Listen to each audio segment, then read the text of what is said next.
UGWUMBA. Otu ọma ndị Igbo ji eme ọnụ ya bụ UGWUMBA TV. Obi eziokwu. Afọ mbụ Chidera Epetike ndị Igbo. Abịakwa m ọzọ maka egwu maka politics 2027. Ndị Igbo anyị niile nwere stake na 2027. Anyị adịgo marginalize, anyị adịgo brutalize, emega anyị ebetere kwesịrị ime anyị. Mana kelee ebe nzọpụta anyị ga-adị. A na ụfọdụ ndị be anyị na-asị ka m atụnyere Peter Obi bụ deputy Atiku. Ọ ma nchọrọ ịjụ biko. Ị ma na Atiku zọ the first presidential election in 1992 against Abiola na SDP. But on from 1992 and who bụ election ọzọ bụrụ ruo today. Ekwu mebe mmadụ ya dalụ akwụkwọ asana a pass out. From 1992 to 2027, for how many years? We're not helping ourselves.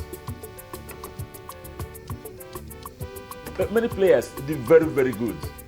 Like JJ them, Amunike them, Amokache them, I retired to go from football. Ronaldo, Ronaldinho, all these great players, even Zinedine Zidane, all of them are retired to go. And I think as Obago president before in the IGBO ball. And yet some of you, Miliala, Naza Fibo, Senhabo Mwibo, can I say to Yela Atiku, Koje Megini, all go vice presidents.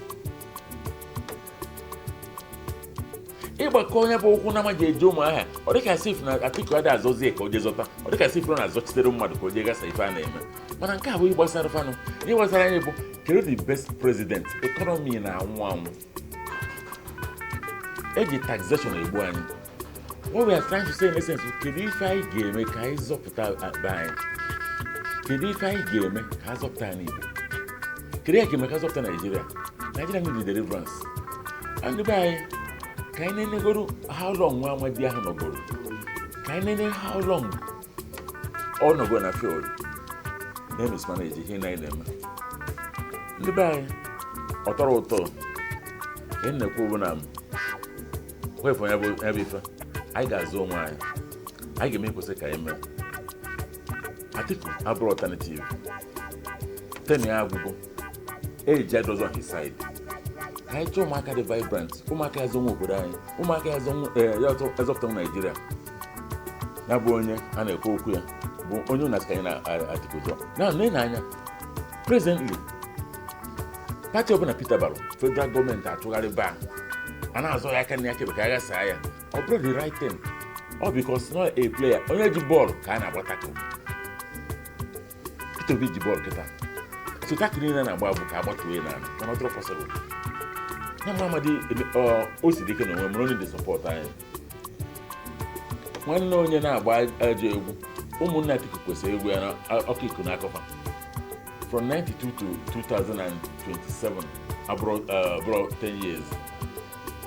Umwebe anu gwozo ya bụ obi eziokwu ime obi anyị adaghị okwu mma anyị na-eme ka ọ dị anyị na-eme ihe ọcha n'anya ana m asọ ọ ga-adịrị anyị mma dịrị Naịjirịa mma ihe na ga-eme na ya na-aga ọfụma maka agụ nwaanyị nke bụ eziokwu ndị be anyị esizi na si jee tụnyere anyị mana Nigeria go a tripod nation aka ndị ọzọ achịchana ọfọ ndị nke anyị ndị South na-akata achị chigoro ahụ nọ asị ka ewerekwa anyị ndị Hausa ụnụ nye ha anyị nata ha ụzọ esi ike hapụ na ka anyị chi agba nke fọrọ afọ ana onye ya dapụta anyị na ihe adakpụrụ ụgbọ nwanne nwoke Peter Obi ana m asị na ọ ga-adịrị anyị mma dịbụ ekene m ọnụ ka ọ dị gbazie nwanne gị gwa ndị ya adọnụ gwa ha dat na NDC bụ ebe anọ gwa ha na Peter Obi bụ next candidate gwa ha dat na nwanne m bụrụ polisi ma eme na arrest dịbụ ekene m ọnụ